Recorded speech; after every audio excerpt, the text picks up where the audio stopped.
तो यही होता है, यही मानव स्वभाव है। हर गलत काम करने वाला अपनी गलती के लिए दूसरों को दोष देता है, परिस्थितियों को दोष देता है, परंतु खुद को दोष नहीं देता। हम सब यही करते हैं। इसलिए अगली बार जब हमारी इच्छा किसी की आलोचना करने की हो, तो तो हम अल कैपोन, दुनाली बंदूक राले और अल्बर्ट हॉल को याद रखें। हमें यह एहसास होना चाहिए कि आलोचना बूमरैंग की तरह होती है, ये लौटकर हमारे ही पास आ जाती है। यानी बदले में वह व्यक्ति हमारी आलोचना करना शुरू कर देता है। हमें एहसास भी होना चाहिए कि जिस व्यक्ति की हम आलोचना कर रहे हैं या हम जिसे सुधारने की कोशिश कर रहे हैं, वह जवाब में खुद की सफाई में कुछ तर्क देगा या फिर विनम्र टेस्ट की तरह यही कहेगा, मैंने जो किया उसके सिवाय मैं कर ही क्या सकता था। नमस्कार दोस्तों, आप सुन रहे हैं क्रिएटिव इंस्पिरेशन और अब मैं डेल कार्नेगी का सेकंड पार्ट आपके सामने प्रस्तुत करने जा रहा हूँ, जो पिछली बार आपने सुना था उसी के आगे कंटिन्यूस। चलिए सुनते हैं। 15 अप्रैल 1865 सुबह अब्राहम लिंकन का पार्थिव शरीर एक सस्ते लॉजिंग हाउस के हॉल में रखा हुआ था। वह हॉल फोर्ड थिएटर के सामने था, जहां जॉन विल्किंस बूथ से उन्हें गोली मारी थी जहां जॉन विल्किस बूथ ने उन्हें गोली मारी थी। लिंकन का लंबा शरीर एक बिस्तर पर रखा था, जो उनके शरीर के हिसाब से काफी छोटा था। रोजा बानर की प्रसिद्ध पेंटिंग द हॉर्स फेयर की सस्ती नकल बिस्तर के ऊपर टंगी हुई थी और एक गैस बत्ती पीली रोशनी फेंक रही थी। लिंकन के पार्थिव शरीर के सामने खड़े रक्षा मंत्री स्टेटन ने कहा, लोगों के दिल जीतने वाला सर्वश्रेष्ठ शासक अब दुनिया में नहीं रहा। लिंकन लोगों का दिल किस तरह जीत लेते थे, उनकी सफलता का राज क्या था? मैंने 10 साल तक लिंकन की बहुत सी जीवनियां पढ़ी हैं और एक पुस्तक लिंकन द अनमोल लिखने में पूरे 3 साल लगाए। मेरा विश्वास है कि मैंने लिंकन के व्यक्तित्व और उनके घरेलू घरेलू जीवन का जितना विस्तृत अध्ययन किया है, उतना शायद किसी ने किया होगा, शायद ही किसी ने किया होगा। मैंने लोगों के साथ व्यवहार करने की लिंकन की कला का विशेष अध्ययन किया था। क्या लिंकन आलोचना करते थे? हाँ।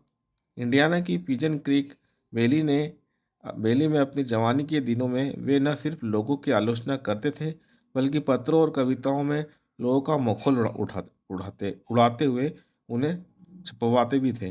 एक बार ऐसे ही एक पत्र में नफरत की ऐसी आग भड़का दी जो जीवन भर जलती रही। जब लिंकन इलिनॉय में वकील के रूप में प्रैक्टिस करते थे, तभी वे खुलेआम अपने विरोधियों पर आक्रमण करते हुए पत्र लिखते थे और उन्हें अखबारों में छपवाते थे। परंतु एक बार बात कुछ ज़्यादा ही बढ़ गई। 1842 में लिंकन ने जेम्स सिल्स नाम के दंभी और नकचढ़े राजनेता पर व्यंग्य लिखा। लिंकन ने एक गुमनाम पत्र के माध्यम से यह व्यंग्य भेजा, जो स्प्रिंगफील्ड जर्नल में छपा। पूरा शहर सिल्स पर हंस रहा था। संवेदनशील और दम्भी सिल्स आग बबूला हो गया। उसने पता लगा लिया कि पत्र किसने लिखा था। वो अपने घोड़े पर चढ़ा और उसने लिंकन को ढूंढकर उनके सामने द्वंद्व युद्ध का प्रस्ताव रख दिया। लिंकन द्वंद्व युद्ध नहीं करना चाहते थे, परंतु उनके पास बिना सम्मान खोए इससे बचने का रास्ता भी नहीं था। उन्हें हथियारों का विकल्प दिया गया। चूंकि उनकी बाहें लंबी थी, इसलिए उन्होंने तलवारबाजी को चुना। उन्होंने एक वेस्ट पॉइंट ग्रेजुएट से तलवारबाजी का प्रशिक्षण भी लिया। जिस दिन द्वंद्व युद्ध होना था, उस दिन वे और सिल्ड मिसिसिपी नदी के किनारे मिले और उनमें से एक की मृत्यु तय थी, परंतु आखिरी मिनट में साथियों के बीच बचाव कारण द्वंद्व युद्ध टल गया। लिंकन के जीवन की यह सबसे विकट घटना थी। इसने उन्हें लोगों के साथ व्यवहार करने की कला का एक अनमोल सबक सिखा दिया। इसके बाद उन्होंने फिर कभी किसी को अपमानजनक पत्र नहीं लिखा। इसके बाद उन्होंने फिर कभी किसी का मखौल नहीं उठाया।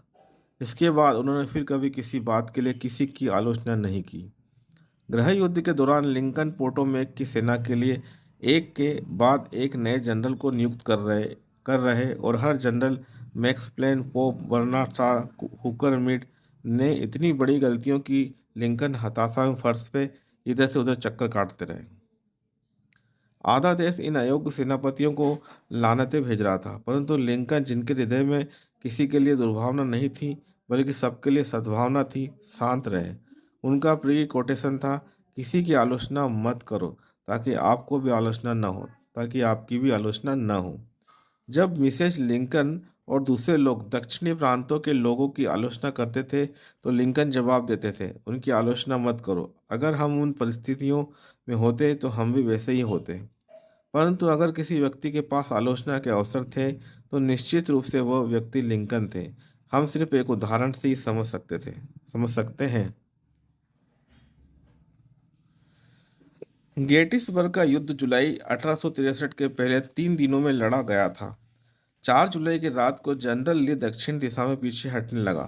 तूफानी बादलों के कारण हुई तेज बारिश से ये बाढ़ आ गई।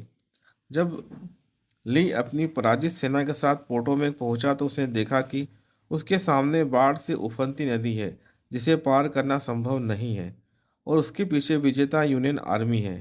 ली बुरी तरह से फंस चुका था, उसके पास बचने का कोई रास्ता नहीं था। लिंकन यह बात समझ गए। ये ईश्वर की कृपा से मिला एक सुनहरा मौका था, ली की सेना को हराने का अवसर, जिससे युद्ध तत्काल समाप्त हो जाता। इसलिए दिल में आशा का सैलाब लिए हुए लिंकन ने जनरल मीट को आदेश दिया कि वे युद्ध के बारे में कोई मीटिंग न करें, बल्कि तत्काल ली पर हमला कर दें। लिंकन ने अपने आदेशों को टेलीग्राफ कर दिया और फिर एक विशेष संदेशवाहक को मीट के पास भेजकर तत्काल कार्रवाई करने को कहा। और जनरल मीड ने क्या किया, उसे जो आदेश मिले थे उसने उसके ठीक विपरीत काम किया। लिंकन के मना करने के बावजूद उसने सैन्य सभा की मीटिंग बुलाई। वह हमला करने में झिझका, उसने टाल मटोल की, उसने सब तरह से के बहाने बनाकर उन्हें टेलीग्राफ किया। उसने ली पर हमला करने से साफ इनकार कर दिया। आखिरकार बाढ़ का पानी उतर गया और ली अपनी सेना के साथ नदी पार करके सुरक्षित निकल गया। लिंकन गुस्से से पागल हो गए। इसका क्या मतलब है? लिंकन अपने पुत्र के सामने चीख रहे थे, हे भगवान, इसका क्या मतलब? कितना सुनहरा मौका था, दुश्मन हमारी गिरफ्त में था। हमें सिर्फ अपने हाथ फैलाकर उसे पकड़ना था और फिर भी हमने उसे अपने हाथों से निकल जाने दिया। मेरे आदेशों के बावजूद मेरी सेना टस से मस नहीं हुई। परिस्थितियां ऐसी थी कि कोई भी जनरल ली को हरा नहीं सकता था। जनरल ली को हरा सकता था। अगर मैं वहां होता तो मैंने खुद अपने हाथों से कोड़े लगाए होते। घोर निराशा में लिंकन बैठे और उन्होंने मीट को यह पत्र लिखा। और याद रहे, अपने जीवन के इस दौर में लिंकन बेहद संयत थे और उनकी शब्दावली बेहद शालीन और संयमित हुआ करती थी। 1863 में लिंकन का लिखा यह पत्र गंभीरता आलोचना से कम नहीं था। प्रिय जनरल, मुझे नहीं लगता कि ली के बस निकलने की गंभीरता से आप परिचित हैं। वह हमारी मुट्ठी में था और उसे पकड़ लेने से युद्ध समाप्त हो जाता। परंतु अब युद्ध लंबे समय तक चलता रहेगा। जब आप पिछले सोमवार को नदी के इस तरफ ली पर हमला नहीं कर सके तो अब आप ऐसा कैसे कर सकते हैं, जब वह नदी के उस पार सुरक्षित निकल गया है और आप अपनी 2/3 से ज़्यादा सेना उस पार नहीं ले जा सकते? ऐसी आशा करना निश्चित रूप से अतार्किक है और मुझे नहीं लगता कि आप ज़्यादा कुछ कर पाएंगे। सुनहरा मौका आपके हाथ से निकल चुका है और मुझे इस बात का बेहद अफसोस है। जनरल मीट को यह पत्र पढ़कर कैसा लगा? मीट को यह पत्र कभी नहीं मिला। लिंकन ने इसे भेजा ही नहीं। यह पत्र लिंकन की मौत के बाद उनकी फाइलों में मिला। मेरा अंदाजा है, और यह सिर्फ अंदाजा है, कि यह पत्र लिखने के बाद लिंकन ने खिड़की से बाहर देखा होगा और खुद से कहा होगा, 1 मिनट, शायद मैं जल्दीबाजी कर रहा हूँ। व्हाइट हाउस में शांत माहौल में बैठकर मीट पर हमला करने की सलाह देना मेरे लिए आसान है। परंतु अगर मैं गेटिसबर्ग में होता और अगर मैंने इतना खून खराबा देखा होता जितना मीट ने पिछले हफ्तों के दौरान देखा है, अगर मेरे कानों में भी घायलों और मरने वालों की चीख पुकार गई होती, तो शायद मैं भी हमला करने के लिए तत्पर नहीं होता। अगर मैं मीट की तरह सुरक्षात्मक प्रवृत्ति का होता तो शायद मैंने भी वही किया होता जो उसने किया था। वैसे भी अब मौका हाथ से निकल चुका है। अगर मैं यह पत्र भेज दूंगा तो इससे मेरी भड़ास तो निकल जाएगी, पर इससे भीड़ को बहुत ठेस पहुंचेगी।